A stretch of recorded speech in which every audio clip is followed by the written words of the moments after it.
નમસ્કાર, આપ જોઈ રહ્યા છો નેશન પ્લસ ન્યૂઝ. હું છું આપની સાથે હિરલ પંડ્યા. સ્થાનિક સ્વરાજની ચૂંટણીના પરિણામો બાદ કદવાલ અને છોટાઉદેપુર તાલુકા પંચાયતમાં ભાજપ અને આમ આદમી પાર્ટી વચ્ચે ટાઈની સ્થિતિ સર્જાતા પ્રમુખ અને ઉપપ્રમુખ કોણ બનશે તે અંગે સસ્પેન્સ ઘેરાયું છે. છોટાઉદેપુર જિલ્લા પંચાયત અને તાલુકા પંચાયતની બેઠકો પર પરિણામો બાદ સત્તા જંગ જામ્યો છે.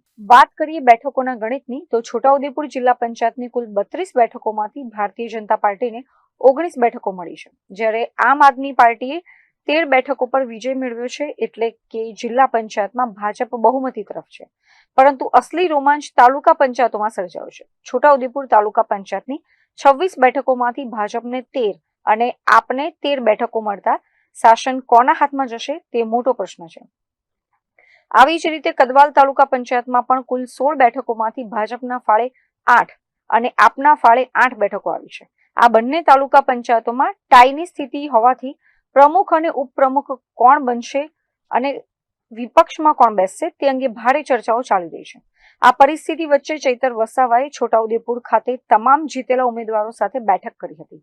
એવું મનાઈ રહ્યું છે કે આ પક્ષ આ ટાઈની સ્થિતિમાં સત્તા કબજે કરવા અથવા વિપક્ષમાં મજબૂત રણનીતિ સાથે બેસવા માટે તોડજોડની રાજનીતિ કે કાયદાકીય પાસાઓ પર મંથન કરી રહ્યો છે.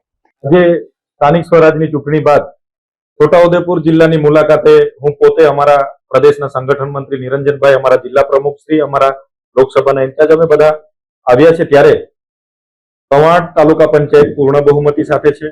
17 તાલુકા સભ્ય અમારી સાથે અહીંયા ઉભા છે. કદવાલના જીતેલા 8 સભ્ય અને છોટાઉદેપુરના જીતેલા 13 સભ્ય અહીંયા હાજર છે. જ્યાં ટાઈ પડી છે કદવાલ અને છોટાઉદેપુર, અને જિલ્લા પંચાયતમાં પણ 13 લોકો અમારા ચૂંટાયા છે. ત્યારે છોટાઉદેપુરની મુલાકાત માટે આવવાનું કારણ એટલું હતું કે જીતેલા સભ્યને મુલાકાત કરી આવનારી તાલુકા, જિલ્લા અને જે પણ ઉપપ્રમુખ, પ્રમુખની વરણી છે એમાં આપણે કયો સ્ટેન્ડ લેવાનું, કોને ભરવાનું છે, વિપક્ષમાં કોણ હશે, તાલુકા પ્રમુખ અને ઉપપ્રમુખમાં કોણ હશે, એની સહમતિ લેવા માટે આજે અમે આવ્યા છે. અને કવાંટ, કદવાલ અને છોટાઉદેપુરમાં એની સહમતિ બની ગઈ છે. છોટાઉદેપુર જિલ્લા પંચાયતમાં પણ અમે પ્રમુખ અને ઉપપ્રમુખમાં અમારું ફોર્મ ભરવાના છે અને વિપક્ષના નેતા તરીકે પણ અમારું ફોર્મ ભરવાના છે. આ ટાઈ પડી છે. જનતાએ જે પણ જનાદેશ આપ્યો છે એનો સ્વીકાર કરીએ છીએ. અમે ભાજપ જેવા નથી કે કોઈના ઘરે જઈને તમને 50 લાખ આપીશું, અમારી સાથે જોડાઈ જાવ, એવું અમારું કામ નથી. જે પણ જનતાએ અમને આપ્યું છે એના થકી જનતાની સેવા કરવાનું કામ અમારા લોકો કરશે, હર હંમેશ તત્પર હશે. Rehan Patel, nation plus news, Chhota Udepur.